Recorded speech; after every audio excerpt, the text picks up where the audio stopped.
New York City never really sleeps. But for Evelyn Brooks, sleep had been impossible for weeks.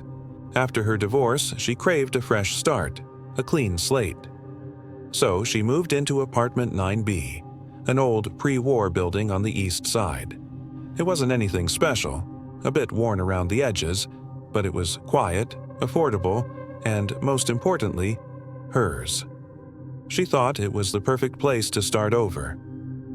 Until the night the apartment started talking back. It began subtly. Evelyn was curled up on her second-hand couch, the blue light of her phone illuminating her face as she aimlessly scrolled through photos of happier times. The only sounds were the familiar hum of the refrigerator and the muffled sitcom laugh track from the apartment next door. Then she heard it, a faint whisper like a secret carried on the air. "Evelyn." She froze, her thumb hovering over the screen. It wasn't from the hallway. It wasn't from the street below. It felt closer. It seemed to come from inside the very wall behind her. The voice was low, almost tender, like someone was confiding in her from just the other side of the drywall. She muted her phone, her heart starting to race. Silence. Holding her breath, she crept towards the wall and pressed her ear against the cool, painted surface. Nothing. Just the faint groan and gurgle of the old building's pipes. She shook her head, blaming exhaustion and stress. It was nothing. It had to be nothing. The next night it happened again. This time, the whisper was clearer, more insistent. "Evelyn." And this time it was followed by 3 soft, deliberate knocks. Knock, knock, knock. They weren't loud, but they were undeniable, coming from the same spot in the wall. A knot of ice formed in her stomach. "Hello?"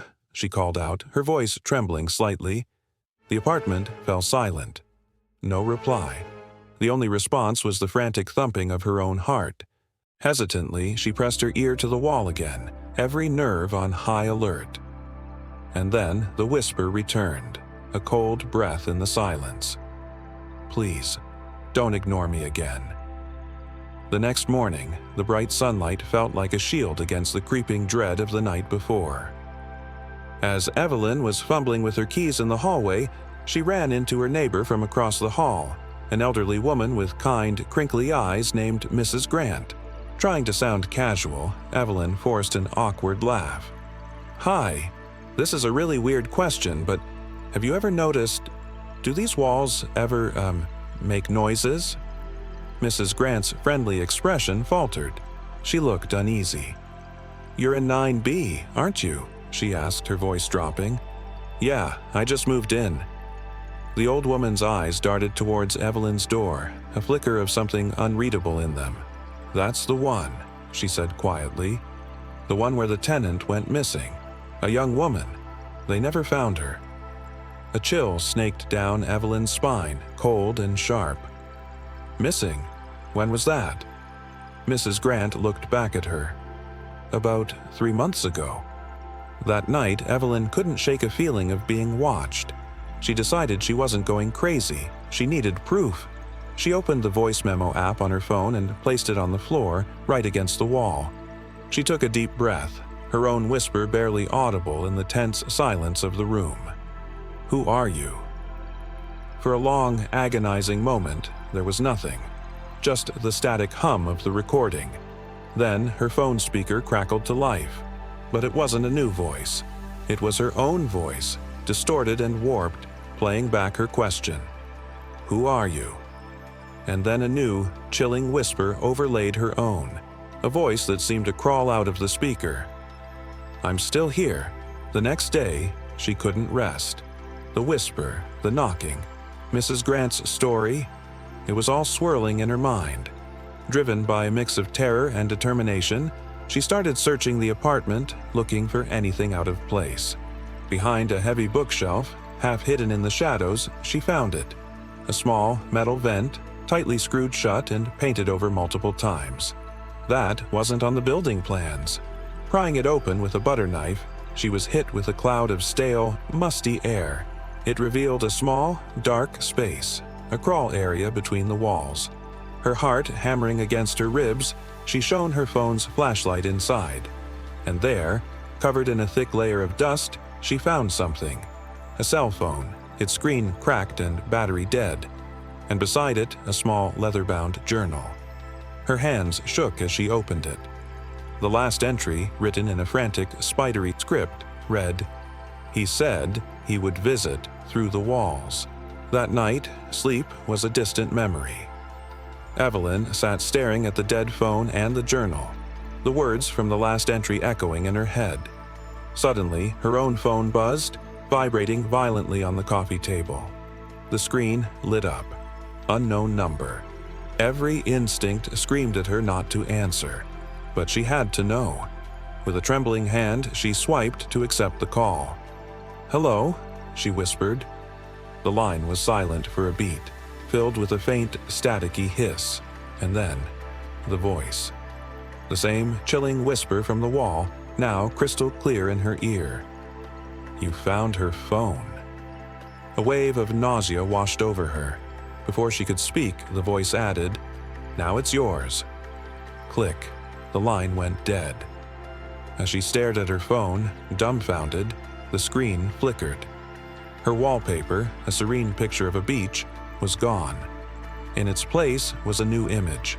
A photo she didn't take. A picture of herself, asleep on the couch, taken from a dark corner of the room. That was the final straw. Panic finally broke through her fear. She dialed 911, her voice a frantic, jumbled mess as she explained everything to the operator. 2 officers arrived minutes later, their faces etched with a mixture of professional concern and skepticism. They searched the apartment thoroughly, running their hands along the walls, checking the windows. She showed them the vent behind the bookshelf. But when one of the officers shined his flashlight inside, there was nothing. The crawl space was empty. No phone, no journal. Just dust and cobwebs. The lead officer frowned, turning to face her. "Ma'am, you said you're in apartment 9B?" "Yes, that's right," Evelyn said, her voice cracking. "9B has been vacant since last year," the officer stated flatly. "That part of the floor is sealed off for renovations." Evelyn stared at him, bewildered. "That's impossible. I live here. I have the keys." The cop just stared back at her, his expression blank, as if she were speaking another language. "Ma'am," he said slowly, "this building doesn't have a 9B. The screen fades to the dim, empty hallway of the 9th floor. The camera pans slowly, passing doors marked 9A, 9C, 9D. It stops on a single, unremarkable door. The paint is peeling, and the metal numbers are tarnished. 9B. The hallway is silent, but from behind the door, a faint sound can be heard. The sound of soft, shallow breathing. And then, a whisper, seeping through the wood like a ghost. "Please, don't ignore me again." Some places aren't haunted by ghosts. They're haunted by people who don't even know they're gone. Thanks for watching. If you enjoyed this story, don't forget to hit that like button and subscribe for more chilling tales. Let me know in the comments what you think happened to Evelyn. Stay safe and see you in the next one.